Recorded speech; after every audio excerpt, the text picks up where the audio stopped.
സുഹൃത്തുക്കളെ, എല്ലാവർക്കും നമസ്കാരം. ഇന്നത്തെ ഈ വീഡിയോയിൽ കർണാടകയിലെ ബേലൂർ ചെന്നകേശവ ക്ഷേത്രം, ചിക്കമഗളൂരിലേക്കുള്ള യാത്രയിൽ കണ്ട യഗാച്ചി ഡാം, ചിക്കമഗളൂരിലെ പ്രസിദ്ധമായ മുള്ളയനഗിരി, ബാബ ബുധാനഗിരി ദത്തപീഠ, പിന്നെ ജാരി വാട്ടർഫാൾ, ഹാസനിലെ ശ്രാവണബലഗുളയിലുള്ള ഗോമാതേശ്വര ക്ഷേത്രം എന്നീ ലൊക്കേഷനുകളിലേക്ക് നടത്തിയ ഒരു യാത്രയുടെ ദൃശ്യങ്ങളാണ് കോർത്തിണക്കിയിട്ടുള്ളത്.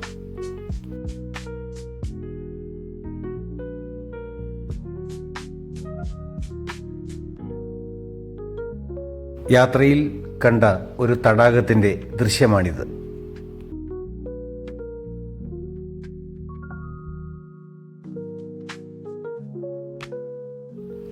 ആദ്യം ചെന്നെത്തിയത് ബേലൂർ ചെന്നകേശവ ക്ഷേത്രത്തിലാണ്.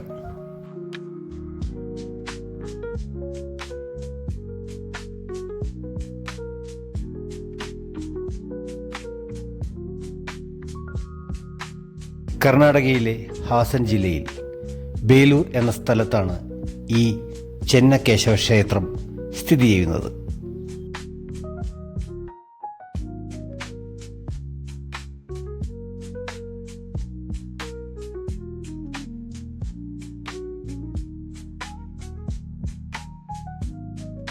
ഹോയ്സല രാജാവായിരുന്ന കിങ് വിഷ്ണുവർദ്ധനയാണ് 1117 യഗാച്ചി നദിയുടെ കരയിൽ ക്ഷേത്ര നിർമ്മിതിക്ക് തുടക്കം കുറിച്ചത്. മനോഹരമായ ഒട്ടനവധി കൊത്തുപണികൾ, ശില്പങ്ങൾ, കൽത്തൂണുകൾ,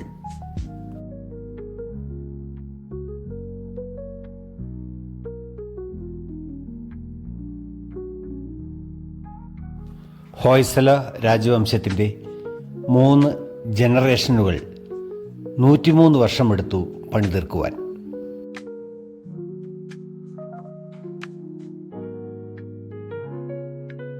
വിഷ്ണുവാണ് പ്രധാന പ്രതിഷ്ഠ. വൈഷ്ണവിസത്തിനു പുറമെ ശൈവിസം, ശക്തിസം, ബുദ്ധിസം, ജൈനിസം എന്നിങ്ങനെ പല തീമുകളിലുമുള്ള കൊത്തുപണികളും ഇവിടെ കാണാം.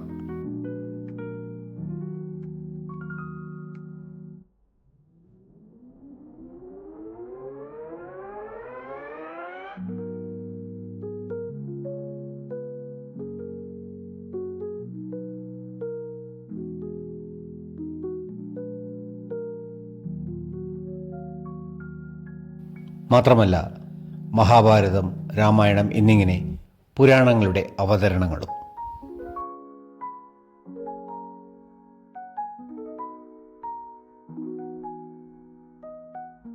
ഹാസനിൽ നിന്നും ഏതാണ്ട് 32 കിലോമീറ്റർ ദൂരമാണ് ഈ ക്ഷേത്രത്തിലേക്ക്. ഹളെബീഡു ക്ഷേത്രത്തിൽ നിന്നും 16 കിലോമീറ്ററും ബാംഗ്ലൂർ സിറ്റിയിൽ നിന്ന് 220 കിലോമീറ്ററും ദൂരമുണ്ട്.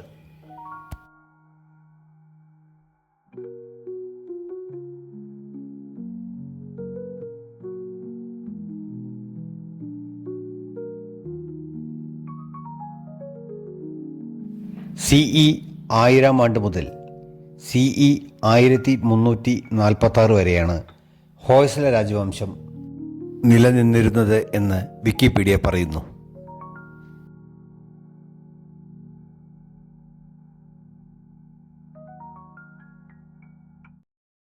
അവരുടെ കാലഘട്ടത്തിൽ 958 സ്ഥലങ്ങളിലായി 1500ഓളം ക്ഷേത്രങ്ങൾ നിർമ്മിക്കപ്പെട്ടു.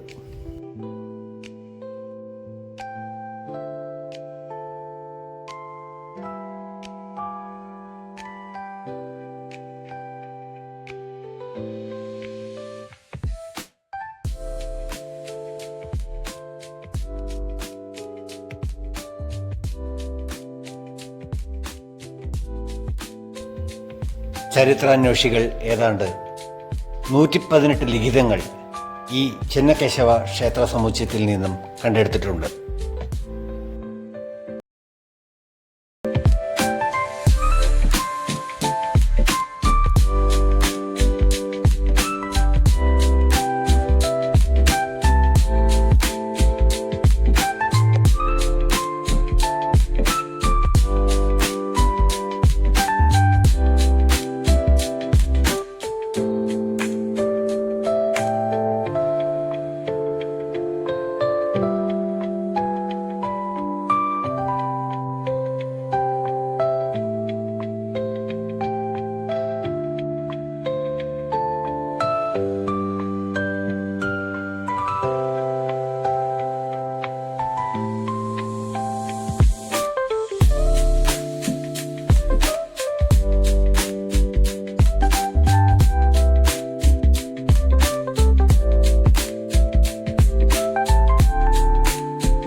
1292 1343 കാലഘട്ടത്തിൽ മുഹമ്മദ് ബിൻ തുഗ്ലക്കിൻ്റെ മുസ്ലിം ജനറൽ സലാറും അദ്ദേഹത്തിൻ്റെ സൈനികരും ചേർന്ന് ഈ ക്ഷേത്രം റെയ്ഡ് ചെയ്യുകയും നശിപ്പിക്കുകയും അതിൻ്റെ പ്രവേശന കവാടം കത്തിക്കുകയും ചെയ്തു.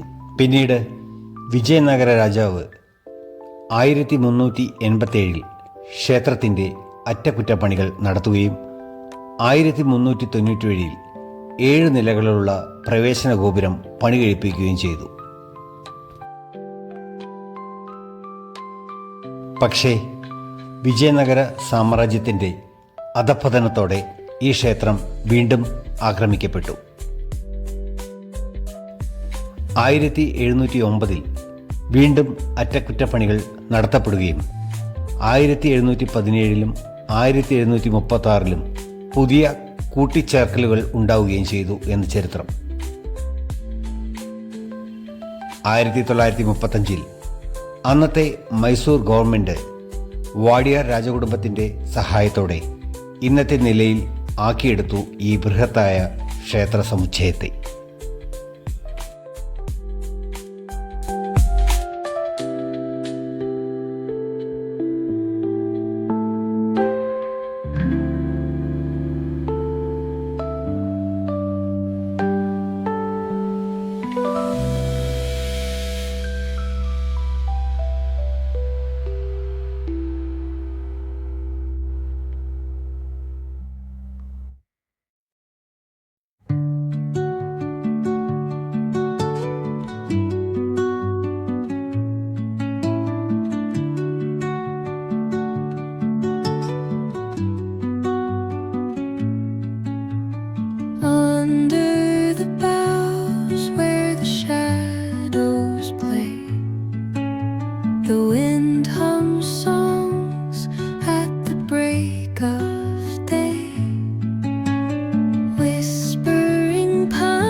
Caught in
ഈ ടെമ്പിൾ കോംപ്ലക്സിന് 444 ഫീറ്റ് നീളവും 396 ഫീറ്റ് വീതിയുമുണ്ട്.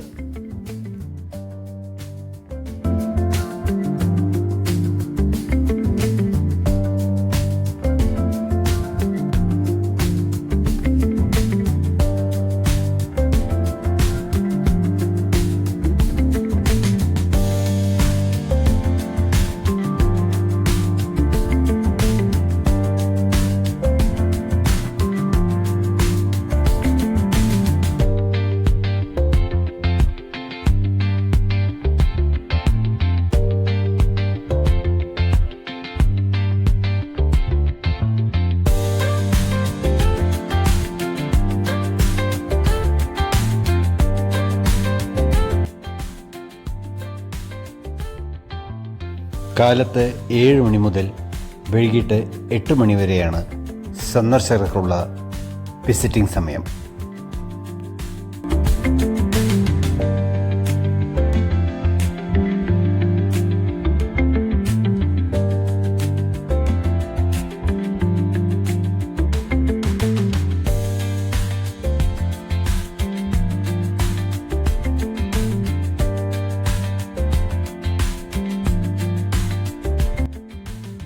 ചെന്നകേശവ ക്ഷേത്രത്തിൽ നിന്നും ഇറങ്ങി ചിക്കമംഗലൂരിലേക്കുള്ള യാത്രക്കിടയിൽ ഈ ഡാമിൻ്റെ പരിസരത്തെത്തി.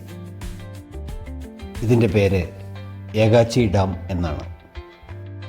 2001 യഗാച്ചി നദിക്ക് കുറുകെ നിർമ്മിക്കപ്പെട്ട ഈ ഡാമിന് 1280 മീറ്റർ നീളവും 26 മീറ്റർ ഉയരവുമുണ്ട്. കാലത്ത് 7 മണി മുതൽ വൈകിട്ട് 6:30 വരെയാണ് സന്ദർശകർക്ക് അനുവദിച്ചിട്ടുള്ള സമയം. അങ്ങനെ ചിക്കമംഗലൂരിലെത്തി മുളയനഗിരിയിലേക്കുള്ള യാത്രയിലാണ്. കർണാടകയിലെ ഏറ്റവും ഉയരം കൂടിയ പർവ്വതനിരയാണ് മുളയനഗിരി. പശ്ചിമഘട്ടത്തിൻ്റെ ഭാഗമാണിത്. 1925 മീറ്റർ, അതായത് 6316 അടി ആണ് ഈ പർവ്വതനിരയുടെ ഉയരം. പശ്ചിമഘട്ടത്തിൻ്റെ 23ാമത്തെ ഏറ്റവും ഉയരമുള്ള ഭാഗമാണിത്.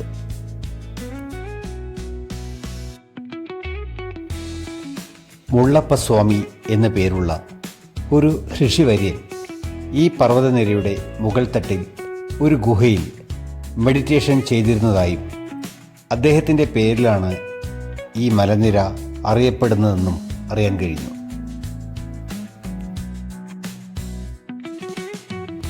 ട്രക്കിങ്ങിന് വളരെ പ്രസിദ്ധമാണ് മുളയനഗിരി.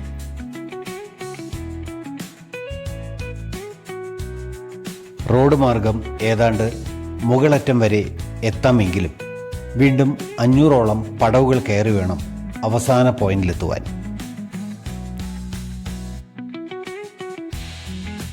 ചില സാഹചര്യങ്ങളിൽ പ്രൈവറ്റ് വാഹനങ്ങളെ സീതാലായനഗിരിയിൽ റെസ്ട്രിക്റ്റ് ചെയ്യാറുണ്ട്. ആ അവസരങ്ങളിലെല്ലാം ലോക്കൽ ജീപ്പുകളെ ആശ്രയിക്കേണ്ടി വരും. കൂട്ടത്തിൽ പ്രധാനപ്പെട്ട 1-2 കാര്യങ്ങൾ കൂടി പറയാനുണ്ട്. ഇത് വളരെ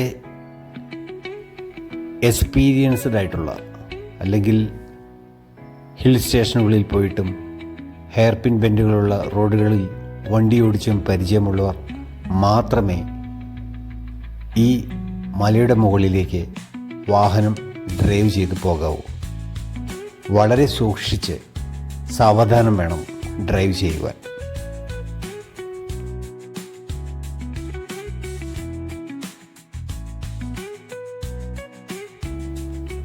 ഈ ടൂറിസ്റ്റ് പോയിൻറ്റ്സുകളിൽ ഒന്നും തന്നെ വ്യക്തമായി നമുക്ക് വഴി പറഞ്ഞു തരുവാനോ അല്ലെങ്കിൽ മറ്റ് വേണ്ടപ്പെട്ട ഇൻസ്ട്രക്ഷൻസ് തരുവാനോ ഒരു സംവിധാനവുമില്ല എന്നോർക്കണം. സ്വന്തം റിസ്കിൽ വേണം നാം ഓരോരുത്തരും അവിടെ കറങ്ങുവാനും ദൃശ്യങ്ങൾ ആസ്വദിക്കുവാനും. പോലീസുകാരുടെയോ ഫോറസ്റ്റ് ഓഫീസേഴ്സിൻ്റെയോ സാന്നിധ്യം എങ്ങും കാണാൻ കഴിയില്ല. മാത്രമല്ല, വഴി പറഞ്ഞു തരുവാനോ അല്ലെങ്കിൽ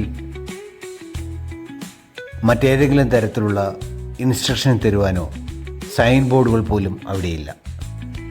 ഒരു കാരണവശാലും ലേറ്റാക്കാതെ സൺസെറ്റ് കണ്ടു മടങ്ങാം എന്നും പറഞ്ഞ് 6 മണിയോ 7 മണിയോ ആക്കിയാൽ ഒരു പക്ഷേ തിരിച്ച് ഇറങ്ങിപ്പോരുമ്പോൾ നമുക്ക് ബുദ്ധിമുട്ട് അനുഭവപ്പെടാം. കാര്യം, റോഡ് ഏത് വഴിയാണ് ഇറങ്ങിപ്പോകേണ്ടതെന്നോ അല്ലെങ്കിൽ എങ്ങോട്ട് തിരിയണമെന്നോ ചോദിക്കാൻ ഒരാളെയും റൂട്ടിൽ കണ്ടുവന്ന് വരില്ല.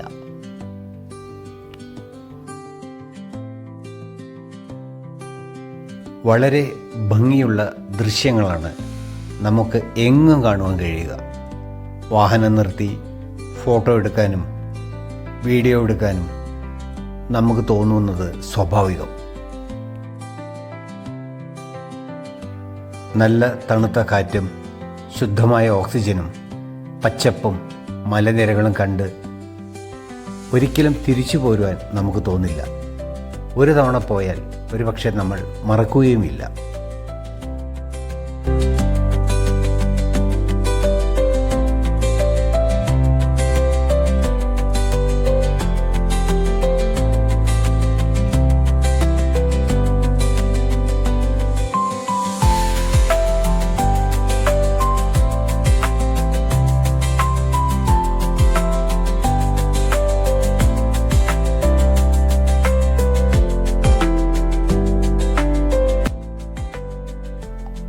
കുറച്ചുകൂടി യാത്ര ചെയ്തപ്പോൾ ബാബ ഭൂതാൻഗിരി ദത്തപീഠത്തിനരികിലെത്തി. ഈ യാത്രയിൽ എന്നെ ഏറ്റവും അതിശയിപ്പിച്ചതും സന്തോഷിപ്പിച്ചതും ഈ ലൊക്കേഷൻ തന്നെ. ഹിന്ദു വിശ്വാസികൾ ദത്താത്രേയനെയും മുസ്ലിങ്ങൾ ഹസ്രത്ത് ബാബ ബുധാനെയും ഒരേ സ്ഥലത്ത് ആരാധിക്കുന്ന ഗുഹ സ്ഥിതി ചെയ്യുന്നത് ഇവിടെയാണ്. ഇന്ത്യയിൽ കോഫിയുടെ ഉത്ഭവം ഉണ്ടായത് ബാബ ഭൂതാനിലൂടെയാണെന്നാണ് ചരിത്രം. കാരണം അദ്ദേഹമാണത്രേ ആദ്യമായി ഇന്ത്യയിലെ ഈ സ്ഥലത്തേക്ക് യമനിൽ നിന്നും കാപ്പിക്കുരുകൾ കൊണ്ടുവന്നത്. ഈ മേഖലയ്ക്ക് ചന്ദ്രദ്രോണ എന്നൊരു പേരുകൂടിയുണ്ട്. സമുദായ സൗഹാർദ്ദത്തിൻ്റെ പ്രതീകമായി ഈ ഗുഹയെ വിശേഷിപ്പിക്കുന്നുണ്ട്. എങ്കിലും ഇതൊരു വിവാദ പോയിന്റ് കൂടിയാണ്. 2 മതത്തിൽപ്പെട്ടവരും തങ്ങളുടെ ആരാധനാലയം എന്ന് തർക്കിക്കുന്നതുകൊണ്ടാണ് ഈ വിവാദം. മുസ്ലിങ്ങൾ ബാബ ബുധാൻ്റെ ദർഗാണെന്ന് പറയുമ്പോൾ ഹിന്ദു വിശ്വാസികൾ ത്രിമൂർത്തികളുടെ അവതാരമായ ദത്താത്രേയൻ്റെ പ്രതിഷ്ഠയാണിവിടെ എന്നും വാദിക്കുന്നു.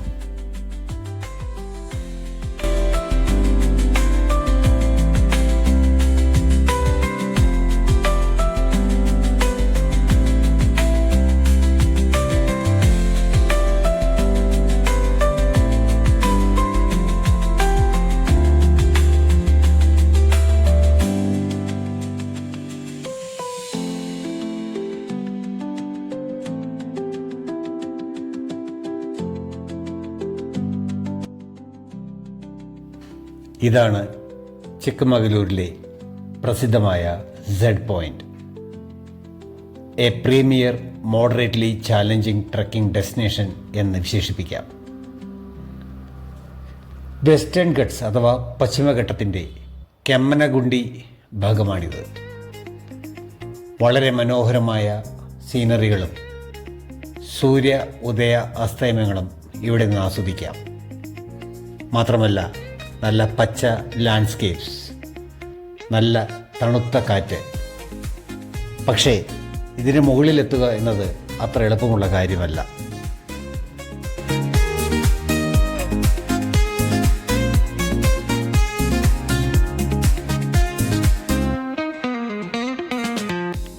സമയം അധികം വൈകിക്കാതെ തിരിച്ചുള്ള യാത്ര തുടങ്ങി. അങ്ങനെ ജാറി വാട്ടർഫാൾസിൻ്റെ അടുത്തെത്തി. അമ്പരചുംബികളായ പർവ്വതനിരകളിലൂടെ വൃക്ഷലതാദികൾ നിറഞ്ഞ കാട്ടിലൂടെ ഒഴുകി താഴോട്ട് കുത്തനെ പതിക്കുന്ന ഈ വെള്ളച്ചാട്ടം അതിമനോഹരമാണ്. മഴക്കാലത്ത് സന്ദർശിക്കുവാൻ കഴിഞ്ഞാൽ ഇതിലും വൈബായിരിക്കും. പക്ഷേ മെയിൻ റോഡിൽ കാറുകളും മറ്റ് പ്രൈവറ്റ് വാഹനങ്ങളും ഉപേക്ഷിച്ച് ഓഫ് റോഡ് ജീപ്പുകളിൽ വേണം വാട്ടർഫാളിൻ്റെ അടുത്തേക്ക് ചെല്ലുവാൻ. അത് ഒരു അതിസാഹസികമായ യാത്ര തന്നെയാണ്. പൊടിയിൽ മുങ്ങിയ വാഹനത്തിൽ പൊടി നിറഞ്ഞ ഓക്സിജനും ശ്വസിച്ചുള്ള യാത്ര. ഒരു ജീപ്പിന് 800 രൂപയാണ് നൽകേണ്ടി വരിക. അധികം വെള്ളമില്ല, എങ്കിലും കാണാൻ ഭംഗിയുണ്ട്. ഈ ജാരി വെള്ളച്ചാട്ടത്തിനെക്കുറിച്ച് ചില കാര്യങ്ങൾ പറയാതെ വയ്യ. 2 കിലോമീറ്റർ തിരക്കേടില്ലാത്ത ടാറിട്ട റോഡിലൂടെയും പിന്നെ 3 കിലോമീറ്റർ ദുർഘടമായ ഓഫ് റോഡ് യാത്രയുമാണ്. വാട്ടർഫാൾസ് കണ്ട് ആസ്വദിച്ച ശേഷം തിരിച്ച് വാഹനങ്ങൾ പാർക്ക് ചെയ്ത ഏരിയയിലേക്കുള്ള യാത്ര ഇതുപോലെ തന്നെ. നേരത്തെ പറഞ്ഞ പോലെ ഈ ജീപ്പുകാരെ മോണിറ്റർ ചെയ്യുവാനോ ആ റോഡുകൾ നല്ല രീതിയിൽ മെയിൻറ്റെയിൻ ചെയ്യുവാനോ ആരും ഉള്ളതായി തോന്നിയില്ല. ഒരു ആളും നാഥനും ഇല്ലാത്ത അവസ്ഥ. 2 പോയിന്റുകളിലാണ് ഉത്തരവാദിത്തമുള്ള ഗവൺമെൻറ് ഉദ്യോഗസ്ഥരെ ഞാൻ കണ്ടത്.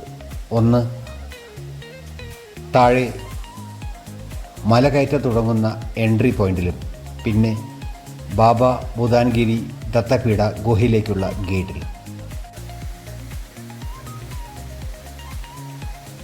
സന്ദർശകരെ നിയന്ത്രിക്കുവാനോ വേണ്ട മാർഗനിർദ്ദേശങ്ങൾ നൽകുവാനോ അവരുടെ സുരക്ഷ ഉറപ്പാക്കുവാനോ യാതൊരു സംവിധാനവും ഇവിടെ എങ്ങും കണ്ടില്ല. ഇത്രയും സന്ദർശകർ ഒഴുകി വരുന്ന പ്രസിദ്ധമായ ടൂറിസം പോയിന്റുകളിൽ അത്തരം അറേഞ്ച്മെൻറ്റുകൾ വേണ്ടതല്ലേ?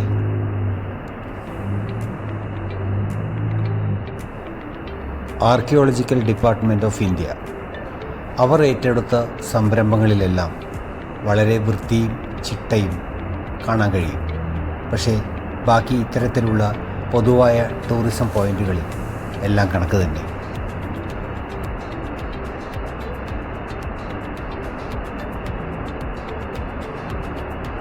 നമ്മുടെ ഇന്ത്യയിൽ അങ്ങനെയൊക്കെയാണ്.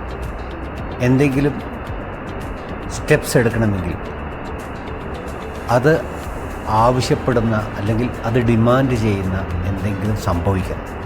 ഒരു അപകടം സംഭവിക്കുമ്പോഴാണ് അത്തരത്തിലുള്ള അപകടം ഉണ്ടാവാം എന്നും ഇനി അത് ഉണ്ടാവരുത് എന്നും അതിനുള്ള വഴികൾ തേടണമെന്നും നമുക്ക് അല്ലെങ്കിൽ നമ്മുടെ ബന്ധപ്പെട്ട അധികാരികൾക്ക് തോന്നലുണ്ടാവുന്നത്. കഷ്ടം തന്നെ.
അന്നത്തെ രാത്രി ചിക്കമംഗലൂരിലെ ഒരു ഹോട്ടലിൽ തങ്ങിയ ശേഷം കാലത്ത് ശ്രാവണബെലഗോളയിലെത്തി.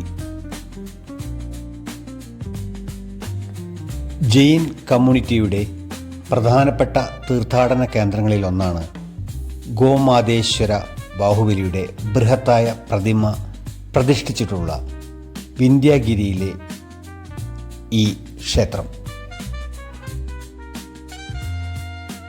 ഹാസൻ ജില്ലയിലെ ചെന്നരായ പട്ടണയ്ക്കടുത്തുള്ള ശ്രാവണബെലഗോള എന്ന ചെറുപട്ടണത്തിലാണ് ഈ പർവ്വതമുകളിലുള്ള ജൈന ക്ഷേത്രം സ്ഥിതി ചെയ്യുന്നത്.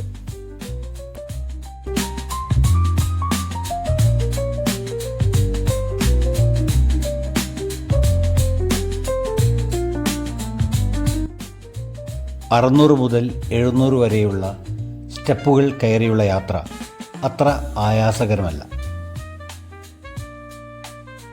പക്ഷേ മുകളിലേക്ക് പോകുന്തോറും താഴെയുള്ള കാഴ്ചകൾ കൂടുതൽ മനോഹരമായി തോന്നും.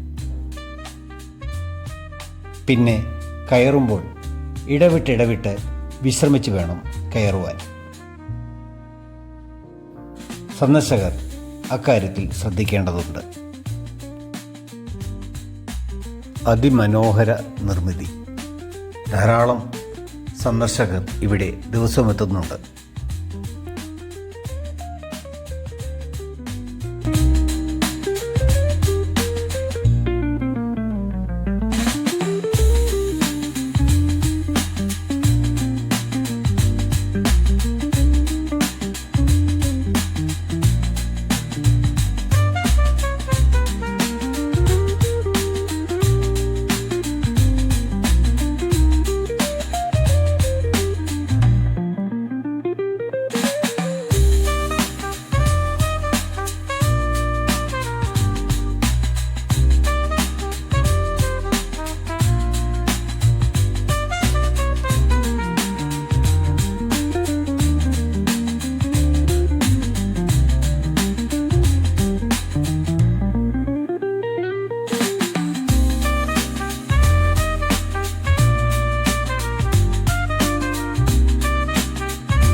ദൂരെ ആ ക്ഷേത്ര സമുച്ചയത്തിൽ ഗോമാതേശ്വരൻ്റെ ശിരസ് ഭാഗം കാണാം. ഇന്ന് നല്ല തിരക്കുണ്ട്.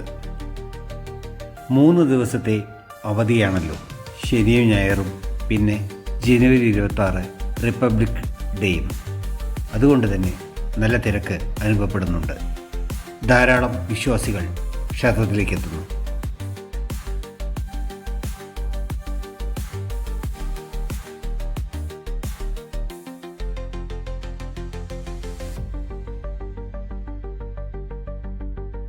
ഇവിടെ നിന്നും താഴോട്ട് നോക്കുമ്പോൾ നല്ല ഭംഗിയുള്ള കാഴ്ചകളാണ് നമുക്ക് ആസ്വദിക്കാൻ കഴിയുന്നത്.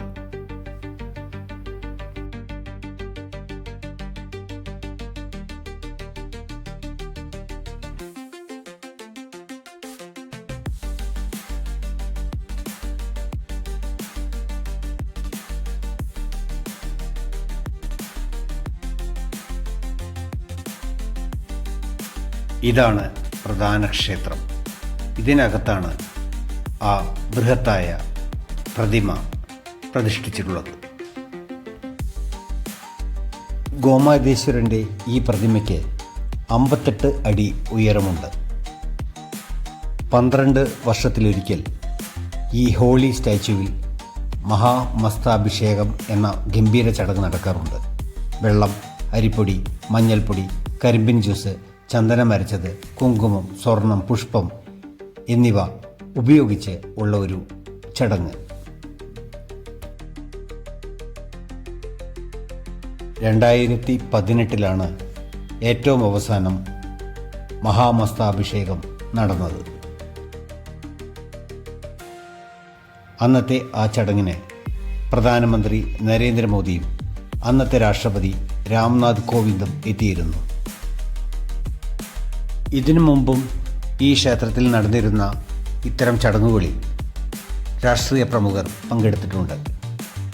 1910 കൃഷ്ണ രാജേന്ദ്ര വോഡയാറും 1951 ജവഹർലാൽ നെഹ്റുവും 1967 1981 ഇന്ദിരാഗാന്ധിയും 2006 APJ അബ്ദുൽ കലാമും ഈ ചടങ്ങുകളിൽ പങ്കെടുക്കുകയുണ്ടായി.